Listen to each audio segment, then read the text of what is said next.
Hello నమస్కారం అండి ప్రతి ఒక్కరికి. దయచేసి సబ్స్క్రైబ్ చేసి ఎంకరేజ్ చేయండి. ఈ ఛానల్లో మీకు వినోదాత్మకమైన వీడియోస్ అప్లోడ్ చేస్తూ ఉంటాము. మిమ్మల్ని నవ్వించడానికి ట్రై చేస్తాము. ఓలమ్మోలమ్మో! ఎంత పెద్ద షాపు! ఎన్ని చీరలున్నాయే ఇక్కడ.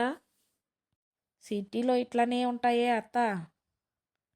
సరే సరే లోపలికెళ్ళి చూద్దాంరా ఇంకా ఎన్నున్నాయో. నమస్కారం అండి. నేను మీకు ఏ విధంగా సహాయపడగలను? నమస్కారం బాబు. నాకు ఒక 3 లక్షలు అప్పు ఉంది. కొంచెం తీర్చి పెట్టగలవా? ఓ అత్త, ఏం మాట్లాడుతున్నావే? ఆయన సహాయపడగలవా అంటే చీరలు ఏమైనా చూపించమంటారా అని. చీరలు చూపిమనాలి కానీ నా అప్పులున్నాయి తీర్చు అది తీర్చు అని అడుగుతారా? నా పరువు తీస్తున్నావే నువ్వు. సరే సరేలేవే, ఆయనేగా ఏ విధంగా సహాయపడగలను అనింది. అందుకే అప్పులున్నాయని చెప్పిన. ఓ అన్న, ఆ చీరలు కొంచెం చూపిరాదు. అలాగేనమ్మా, తీసుకొస్తాను. ఇదిగోండి మేడం, ఇవన్నీ పట్టు చీరలు. ఏది కావాలో చూడండి. రష్మిక మందాన ఈ చీరలనే పుష్ప సినిమాలో కట్టింది. ఎవరో కట్టిన చీరలు మాకెందుకయ్యా చూపిస్తున్నావు? కొత్త చీరలు ఉండవా మీ దాంట్లో? అమ్మో, పుష్ప సినిమాలో హీరోయిన్ కట్టిందంటే ఆమె కట్టినట్టు ఇస్తున్నానని కాదు. ఆ మోడల్ చీరలు ఇవన్నీ అని. యాడ్ నుంచి వచ్చినారమ్మా మీరు? ఏ అత్త, నువ్వు ఆపు, పరువు తీస్తున్నావు ఇక్కడ నాది. నేనేం చేసినానే? ఆయనే కదా చెప్పింది పుష్ప సినిమాలో రష్మిగా కట్టింది అని. ఏ అత్త, నువ్వు ఊరుకో, పరువు తీస్తున్నావు ఇక్కడ.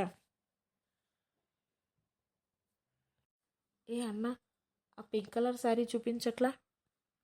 ఇదిగో అమ్మ పింక్ చీర. దీని కాస్ట్ 15,000. 15,000 500 ఇస్తాతి. ఏమ్మా, ఇది షాప్లో చీర అనుకుంటున్నారా లేక బండి మీద చీర అనుకుంటున్నారా? 500 కావాలంటే ఆ బండి మీద అమ్ముతుంటారు, అక్కడికి వెళ్ళి తీసుకోండి. ఓ మెంటలత్త, నువ్వు ఆపు కొంచెం. 500కి ఇస్తారా ఎవరైనా? 15,000 చీరన పట్టుకొని 500కి ఇస్తావని అడుగుతున్నావు. నా పరువు తీస్తున్నావు కదా నేను తీసుకొచ్చిన దానికి. అన్నా, మేము ఇప్పుడు ఎక్కువ రెగ్యులర్గా వస్తుంటామన్నా. 5 సంవత్సరాల నుంచి ఇక్కడే కదా షాపింగ్ చేస్తున్నావు. కొంచెం తగ్గించరాదు? ఏమ్మా, షాప్ పెట్టి 2 సంవత్సరాలు కదా, 5 సంవత్సరాల నుంచి వస్తున్నానంటున్నావు.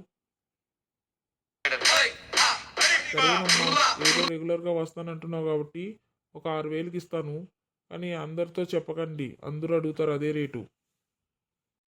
సరేనండి, థ్యాంక్ యూ. చీర మంచిగా ఉంది కానీ కొంచెం రేట్ ఎక్కువగా ఉంది కోడలి పిల్ల. ఇక్కడ అంతే అత్త, రేట్లు అట్లానే ఉంటాయి. తక్కువగా వచ్చిందిలే పదా ఇంకా.